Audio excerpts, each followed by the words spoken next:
আল্লাহ। কিন্তু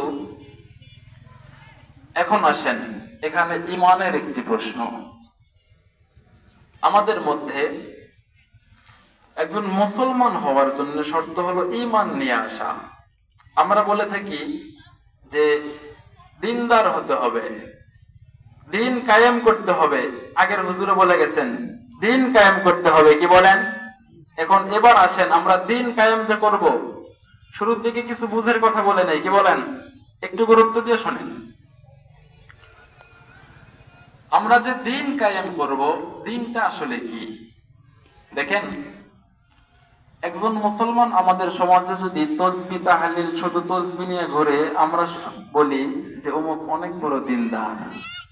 জুব্বা দেখলেই আমরা বলি অমুক অনেক বড় দিনদার। টুপি দেখলেই আমরা বলি অমুকে অনেক বড় দিনদার। বলি না? বলি না? বলি। কিন্তু মুফাসসিরিনে কেরাম দিনদারের একটা ব্যাখ্যা দিয়েছেন যে যার মধ্যে 5টা গুণ থাকবে এ হলো দিনদার। পয়েন্টগুলো খেয়াল রাখেন, খুব গুরুত্বপূর্ণ কথাগুলো। যার মধ্যে 5টা জিনিস থাকে এই হলো দিনদার। তার মানে 5টা জিনিসের নাম হলো দিন। কয়টা? 5টা। 1 নম্বর আকায়েদ। কি? আকায়েদ।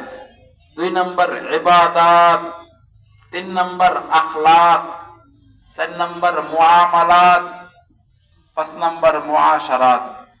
এবারে আসেন, আকায়েদ, ইবাদাত, মুআমালাত, মুআশারাত, আখলাক। আকায়েদ বলেন, আকায়েদ, ইবাদাত, মুআমালাত, মুআশারাত, আখলাক।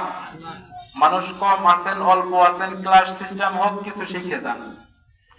শুধু ওই চিল্লাইলাম আর সুর শুনে বাড়িতে যায় ঘুমাইলেন, ফজরের নামাজ কাজা, এই ওয়াজ করে এখন প্রয়োজন মনে করতেছি না।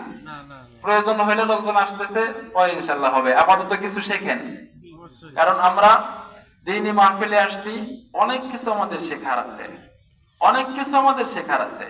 আমরা দেখেন বলি যে দিনদার,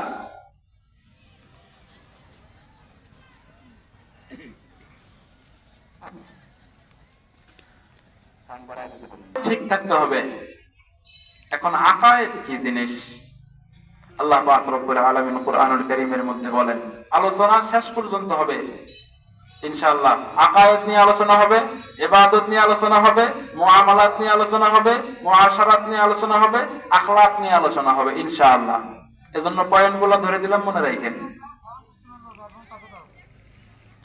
এখন আসেন, আকায়েদ কাকে বলে?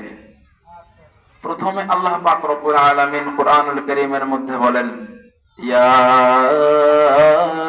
আইয়ুহাল্লাযীনা আমানু আমিনু।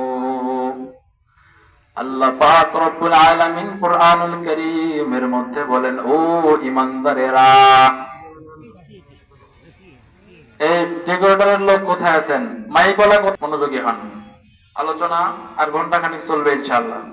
এখন থেকে মনোযোগ দেন। আলোচনার লাইনগুলো বুঝছেন তো? যদি বুঝে থাকেন তাহলে আলোচনা বুঝে আসবে ইনশাআল্লাহ।